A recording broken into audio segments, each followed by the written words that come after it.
to Brittany in the morning. So today in our COVID series, I want to talk about wearing masks and gloves.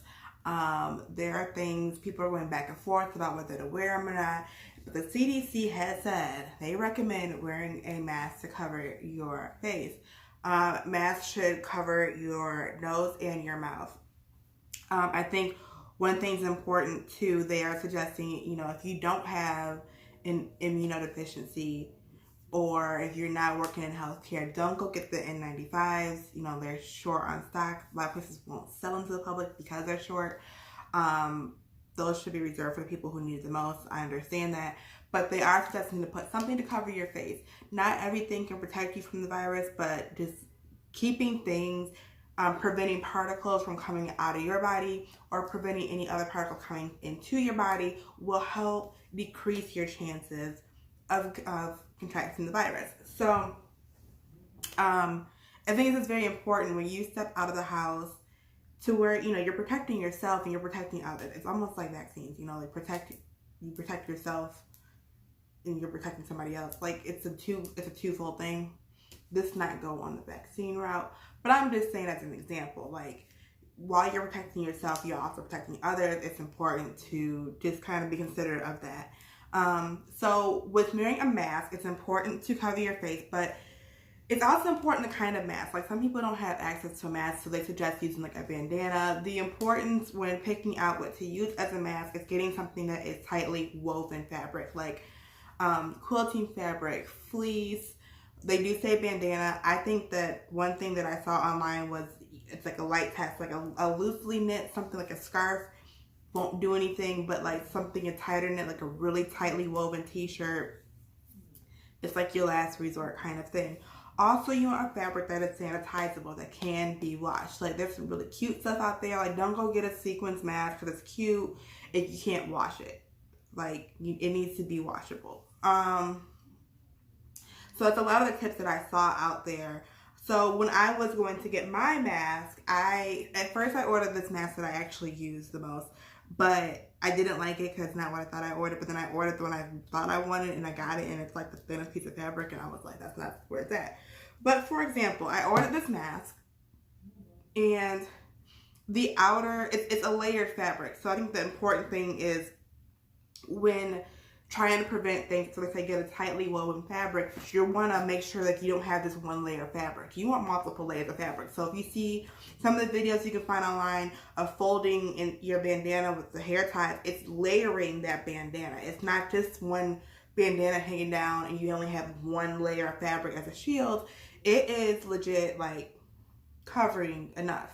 Also, when people make them, a lot of people who are making them, the pattern that they're making has the fabric folded in half and pleated. And the pleats help with adding layers to protect your nose and your mouth. Another fabric they suggested using was like a reusable grocery bag, and you don't have to really sew for that. I think it's the way you fold it. But that also is a breathable fabric, but it's thick. And it's really tightly woven fabric. So that would be also a good one. Like you see the surgical masks are made of a similar woven material as a reusable grocery bag. So keep that in mind if you're trying to find something to use. Those are great fabrics. So back to what I was saying about mine. So mine has like that quilting cotton kind of on the inside. I got lipstick on it. Sorry. But on the inside, and then it has a little bit of like a thicker matting, but I think it's just the way that it's pleated, and then the fleece on the outside. So it's really it's still breathable, but it's two very tightly woven fabrics that'll help prevent things from coming in and coming out of the mask.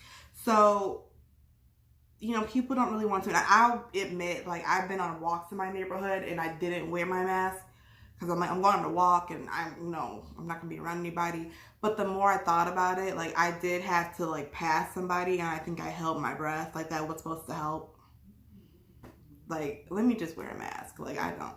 And the other thing too is like you're leaving your house. Hopefully you're leaving your house a lot less. I mean, essential points is a totally different world. But for those of us who are at home more, every time you leave your house is really important to protect yourself as much as possible. So with that said as well, you need to be able to have something that can be sanitized, like I said before, washed in hot water, the hottest water possible, or even possibly boiled. So I think it's in the previous video when I was doing my groceries that it's important that this bacteria can live in up to 77 degrees. So you really want some really hot water to wash your mask in. And also, you have to sanitize it after each time you wear it. Think about it. Like, the one thing that I touch the most is like my keys. And I consider that a non-sanitized item at all times. But if I'm out and about, like, I can't use my phone. So if I plan to make a phone call, I just have to be like, okay, well, I have my AirPods in, whatever, and I just have to let that be at that. Whoever I call at that moment, we're going to stay on the phone so I can get off. But, like, I can't handle my phone because I'm spreading the germs to my phone. And I'm prepared to sanitize as soon as I get in the house. So, same with the mask. Like, I'm wearing a mask. All the germs are right here. So, I take this off coming in the door. Like, I do everything else to take off when I come in the door. Like, you get to do that. And then I make sure that I sanitize it before I wear it next. Now, I don't do laundry all the time. Now that I'm home, and also I probably only leave my house once every 2 weeks right now, which is probably not a lot, but so I have the time to either do a load of laundry or the time to, I get around to the laundry. But if not, like, if you are going outside daily or, every other day, I would suggest just boiling some water when you get home and toss it in there, and make sure you're washing your hands before you put it on and when you handle it. Like, it's just really important when you come in your home. You don't think about a lot of the different things that you do regularly, but you're spreading your germs in your car, you're spreading your germs in, on your phone, your keys. So you might be washing your hands more and not seeing people, but you're still bringing the same germs that you're exposed to outside if you're not, washing the clothes that you wore to the store before sitting on your couch. Things like that. Like, be really mindful, and it goes with the mask too. Yes, wear a mask. Protect yourself as much as possible. If it can decrease the possibility of you getting the virus, do it. But also, you need to be able to sanitize this when you come into your home before it gets on anything else. So I suggest putting it in a boiling thing of water, hanging it up to dry, air dry. It's ready for your next outing the next day. And we're done with that. So the other thing that I see, and it's kind of irritating, I see people discouraging people from wearing gloves. Like, it does more harm than good, blah, blah, blah. And it's like, it does, but it doesn't. The same germs that would be on my hands touching stuff are the same germs on the gloves touching stuff. I personally feel comfortable wearing gloves, okay? I have nails, and they say one thing, germs love to get under nails. I can't get up in the nooks and crannies all the time. I wash my hands for my 20 seconds. That may or may not, whatever. But if I'm going to a grocery store, the last thing I need is some extra germs. So I prefer to wear gloves. Now, I bought these black gloves. They are nice and thick. They don't tear easily. And I have a system, because the thing about wearing gloves is wearing them smart, not just wearing them to wear them. So my way of doing it, when I walk into the store, I put a couple pair on. So I go in the store and, they're like, well, you sanitize this and do that. Okay, here's my thought. I go in the store, I put on 2 or 3 pairs of gloves, depending on what my game plan is leaving the store. Okay. So then I have my gloves on. Again, I can talk on the phone when I shop, so I will call whoever I'm going to call, have my earphones in. Okay. We're the only people going to be talking. I'm not answering other calls. And if there's a way to do all that. But just be mindful of the gloves that you have on. When you go on one pair of gloves, that's your only pair of gloves, you might cross-contaminate. But let me just tell you how I go. Because to me, groceries are already all marked as contaminated. So me touching one, touching the other, not a big deal because they're already germy. Somebody else can touch them. Same thing, okay? So I go on with my gloves. I have one pair of gloves on. I then take the sanitizing wipe and I sanitize my cart with that first pair of gloves. Okay, and then I shop. I try to do all my shopping in one glove wear, like all of it. So I touched all those groceries, they're in my basket. I go to checkout. Now sometimes I do self-checkout, and I bring my own bags that I like to wash, because that's just me.